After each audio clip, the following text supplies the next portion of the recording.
Pas dia udah melek, ternyata di dalam bak mandi itu ada pocong juga, Nat. Ada satu keluarga. Ini keluarganya Pak Ilyas sama Bu Ima ya. Oke. Nah, Pak Ilyas sama Bu Ima ini punya 4 orang anak. Nah, pertama cowok, dia udah nikah, tinggal di luar kota. Jadi yang tinggal sama Pak Ilyas dan Bu Ima ini cuma 3 anaknya. Jadi yang tinggal sama dia tuh anak yang kedua cowok, namanya Raja, dia udah kuliah. Terus anak yang ketiga cewek, namanya Aisyah, masih SMA. Dan anak mereka yang terakhir, cewek, namanya Linda. Ini masih kecil banget, masih SD. Nah, Pak Ilyas sama Bu Ilma ini dua-duanya tuh karir gitu loh, Nat. Mereka sama-sama kerja. Jadi setelah emang jabatan udah cukup tinggi, rezeki mereka naik, dan setelah dihitung-hitung, mereka bisalah beli rumah di pinggiran selatan Jakarta, di Cinere tepatnya. Nah, mereka tuh beli rumah jadi gitu. Jadi setelah dibangun, rumahnya nggak nyampe setahun, habis itu dijual ke si Pak Ilyas dan Bu Ilma ini. Mereka dapat di rumah itu. Nah, luasnya tuh tanahnya 600 meter, jadi luas banget. Gede juga. Gede. Halamannya masih luas, jadi dengan duit emang mereka lumayan banyak, mereka kayak banyak menghias rumah mereka ini. Jadi di taman belakang tuh bikinin ayunan buat anaknya. Terus mereka beli barang-barang bagus dan segala macem lah intinya. Dan rumah yang mereka beli ini emang rumah 2 tingkat. Jadi ada 3 kamar di atas, ada 1 kamar di bawah, kamar utama. Itu buat si Pak Ilyas sama Bu Ima. Nah, karena mereka berdua kerja, mereka ambillah 1 asisten rumah tangga yang pulang pergi. Warga sana juga lagi nyari kerja, ditawarin, ya udahlah, bantu-bantu akhirnya. Mulai tuh mereka udah pindahan, semuanya aman-aman aja, Nat, Karena Pak Ilyas juga orangnya cukup berbaur. Begitu dia udah pindah, dia ngobrol sama warga sekitar, ngadain pengajian, syukuran, dan aman banget lah pokoknya semuanya. Tapi 2 minggu kemudian, mulai nih kejadian aneh Di rumah ini. di rumah ini. Kejadian yang pertama, yang ngalamin ini Raja, anak yang kedua. Raja balik kuliah malam, habis naruh motor di garasi, dia masuk tuh ke dalam rumah. Itu posisinya jam 1 malam. Semua orang di rumah udah pada tidur. Raja ke dapur, dia mau lihat makanan ada atau enggak. Terus dia ke meja makan, tudung dia buka, ada tuh makanan. Makanlah dulu dia di meja makan tuh sendirian. Aman-aman aja tuh, Nat. Pas Raja lagi ngambil minuman di kulkas, dia buka kulkas, tiba-tiba Raja nih nyium ada bau tikus mati gitu. Kayak bangke tikus gitu. Bau bangke, Dia nyoba buat ngecek kayak ngendus-ngendus ke dalam kulkas gitu, tapi dia ngelihat gak ada makanan atau minuman yang aneh-aneh. Bungkusan makanan kayak yang kira-kira jadi bau gak enak tuh gak ada. Gak lama dari situ, pas si Raja ini masih ngadep ke arah si kulkasnya, dari belakangnya Raja, dia tuh ngedenger ada suara kayak gini. Gitu. Itu kayak suara cowok gitu, Bi. Iya, Ngendus bukan? ngendus cuman kayak orang sesek nafas gitu loh. Pas Raja nengok ke belakang, persis di belakang dia, Nat, ada pocong. Tapi muka pocong ini penuh banget sama tanah. Dan mukanya nggak kelihatan sama sekali, bener-bener ketutupan sama tanah. Dan kain kafan si pocong ini tuh lusuh banget, penuh sama tanah. Dan pocongnya tuh masih kayak gitu, masih yang kayak kayak gitu. Di situ Raja kaget banget. Dia ngelempar gelas yang dia udah ambil setelah minum tadi. Dia langsung ngibrit ke kamarnya ke atas, langsung kunci pintu. Itu hari Jumat malam. Sabtu siangnya mereka makan bareng tuh, makan keluarga. Ditanya sama nyokapnya, kenapa kok tadi malam berisik banget? Nah, si Raja ini ngakunya, nggak apa-apa mah, aku habis nonton film horor, makanya parno tadi malam. Nah, di situ tuh Raja nggak mau memperpanjang masalah gitu loh, Nat, Tapi kejadian berikutnya itu di hari Senin besoknya. Kali ini anak yang ketiga, Nat, yang Aisyah, yang masih SMA. Gara-gara hari Senin itu tiba-tiba dia sakit, dia demam. Akhirnya dia di rumah sendirian. Dia bangun siang, orang-orang udah pada nggak ada tuh, udah pada cabut. Nyokap kerja, abangnya kuliah, adiknya juga sekolah kan. Di siang hari Senin itu, Aisyah ini turun ke bawah dari kamarnya. Dia lihat ada mbaknya minta makan, terus udah tuh udah disiapin. Aisyah bilang dia mau nonton film dulu di ruang tengah. Udah tuh sorean, badannya Aisyah ini yang tadinya demam udah rada-rada turun, udah enakan lah badannya. Dan di situ di sore itu posisinya nyokapnya tuh udah ada di rumah dan mbaknya udah pulang. Jadi di situ cuman ada Aisyah, nyokapnya sama adiknya yang paling kecil. Mandi tuh Aisyah karena badannya udah rada enakan kan, biar seger lah gitu mandi. Hmm. Nah terus karena air panas rumahnya tuh lagi rusak, dia mandi tuh di bawah, bukan di kamarnya dia. Jadi kayak kamar mandi tamu gitu. Dan di situ tuh pakai bak mandi, bukan pakai kayak shower gitu. Ember. Ya kayak bak mandi gede gitu loh. Oh, yang udah jadi gitu ya. Nah setelah dimasakin air panas sama nyokapnya, ditaruh mandi tuh Aisyah sendiri kan. Mandi si Aisyah pakai gayung dong. Kayak dia guyur-guyur, sampoan, sabunan, dia cuci muka. Dan ya udah setelah sabunan cuci muka kan merem gitu kan, mukanya nggak bisa ngeliat apa-apa kan. Pas dia ngerai gayungnya mau jeduk air dari dalam bak, itu kayak bunyi suara buk gitu loh. Jadi kayak gayungnya nyentuh sesuatu. Kayak mukul sesuatu gitu ya, Kayak gitu. kena sesuatu, padahal dia mau nyiduk air kan. Terus udah tuh dia agak kayak tangannya ke daerah yang lain buat ngambil lebih ke dalam. Dia ambil airnya, diguyur ke mukanya, disiram.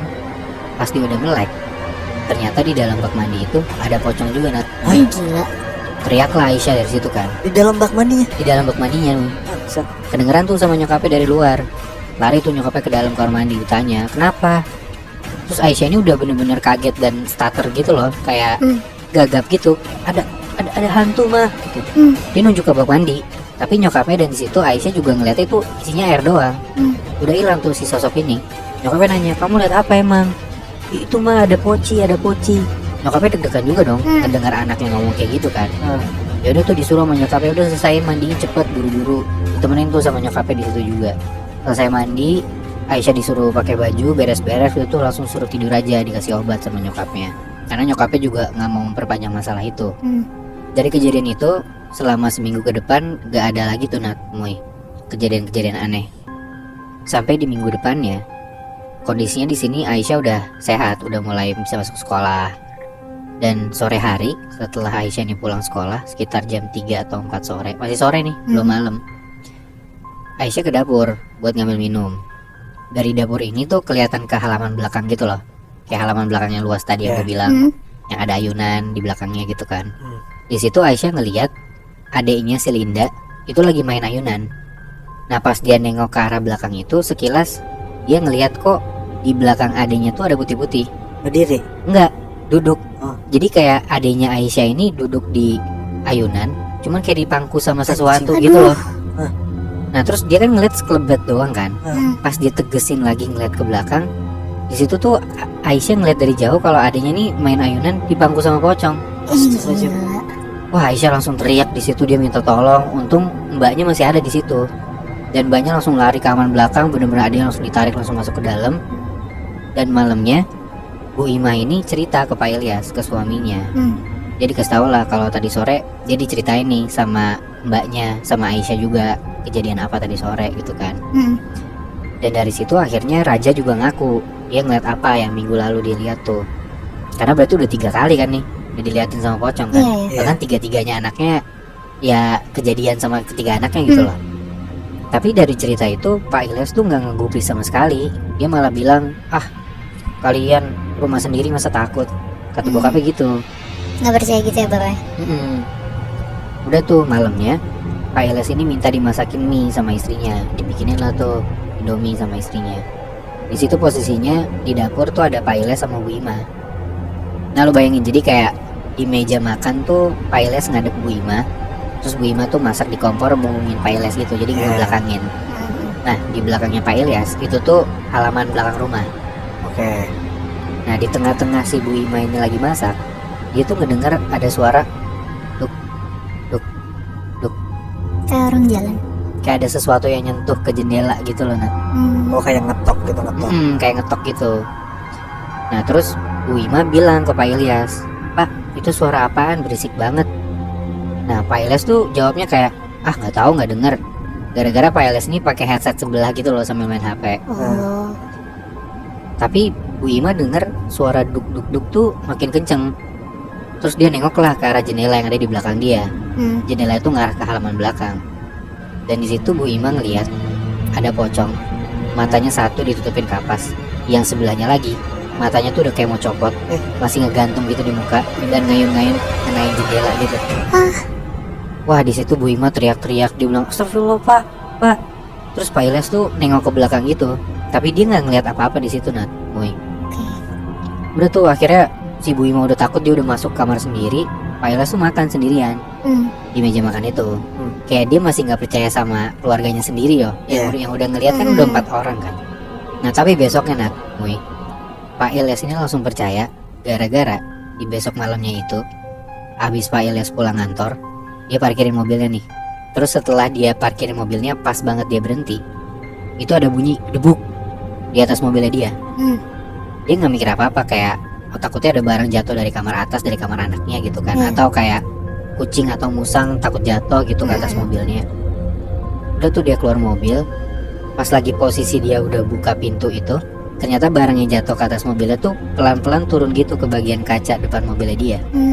Dan itu ternyata pocong yang turun dari atas mobilnya, mukanya hitam, udah borokan. Dan akhirnya malam itu percaya juga tuh Pak Ilyas, ternyata emang rumah dia ada sesuatu yang aneh gitu kan. Langsung tuh dia masuk ke dalam rumah, dia bilang, wah di rumah ada yang gak beres nih. Dan Bu Ima setelah itu langsung nelfon anaknya yang di luar kota, anak pertamanya. Karena Bu Ima ini pernah tahu kalau misalkan anak pertamanya tuh punya teman orang pintar. Udah tuh besokannya si temennya anak pertamanya Bapak Ilyas sama Bu Ima ini langsung datang ke rumahnya mereka. Kita sebut aja nama temennya ini Farhan ya. Dia kayak orang pintar, cuman umurnya masih 30-an gitulah. Di hari itu si Farhan ini kayak ngecek rumahnya. Terus malamnya dia tuh kayak wiritan gitu loh, Nat. Tau gak sih wiritan? Kayak Ngaji gitu ya. Iya, kayak doa-doa gitu di rumahnya. Nah dia ngewiritan itu tuh di halaman belakang rumahnya. Dia bilang, jangan ada yang ke belakang ya, jangan ada yang ke halaman belakang. Pokoknya apapun yang terjadi, diam aja di rumah, gak usah ikutin saya gitu. Udah tuh malam itu sekitar jam 10-an malam, keluarganya Pak Ilyas sudah pada tidur di kamar masing-masing. Tapi si Raja, anaknya dia yang kedua, itu tuh ngintip dari dapur. Dia ngintip ke halaman belakang buat ngelihat si Farhan ini ngapain aja. Dan di situ Raja ngelihat si Farhan ini lagi duduk sila di tengah-tengah halaman belakang itu. Tapi di sekelilingnya Farhan itu ada 8 pocong tiduran. Anjing. Ada rebahan di sekelilingnya dia. Di situ tuh Farhan kayak komunikasi gitu sama si makhluk-makhluk ini. Dan besok paginya dikasih tahu tuh apa yang terjadi gitu kan. Dan dia nyuruh buat Pak Ilyas tuh nyari tukang gali tanah. Dan dia butuh ustadz buat ngedoain rumah ini. Pak Ilyas nanya tuh, kenapa kok bisa rumahnya sampai kayak gini? Ternyata kata Farhan, dulunya rumah ini tuh makam sekeluarga gitu loh, Nat. Dan udah belasan makam yang ditaruh di situ.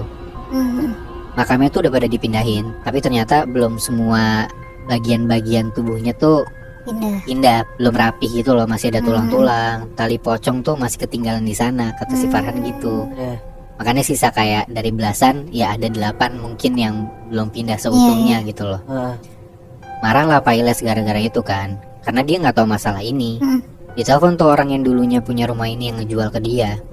Ternyata orang yang bangun rumah di situ yang jual ke Pak Ilyas juga kena sama hal ini, makanya dijual rumahnya. Dan ternyata pemilik tanah sebelumnya, sebelum si orang ini, itu tuh nggak bisa dihubungin lagi. Jadi ya emang rumah ini bekas makam yang emang belum dipindahin secara sempurna gitu loh. Dan itu langsung kayak ditiban rumah baru gitu, bangunan rumah ya, Bi? Masalahnya adalah karena ya mungkin orang yang sebelumnya udah benar-benar gak punya duit atau gimana, akhirnya tanahnya dijual, tapi dia udah mencoba untuk pindahin makamnya tapi gak bener gitu loh pindahinnya. Tapi masih ada, Bi. Kayak maksudnya kan udah dipanggil ustadz segala macam kan. Apakah pocongnya udah pergi semua atau emang ternyata masih 8 pocong itu masih ada di rumah itu? Gua nggak ngerti detailnya ngebongkarnya gimana ya, tapi emang setelah dipanggil tukang gali tanah ini ya dibongkar gitu loh. Gua nggak ngerti emang full rumahnya dibongkar semua atau bagian halaman belakangnya doang gitu ya. Tapi untungnya setelah itu setahu gua, kalau dari cerita teman gue sih udah aman-aman aja sekarang. Oh, berarti keluarga itu udah nggak pernah diganggu sama pocong itu lagi ya? Iya benar.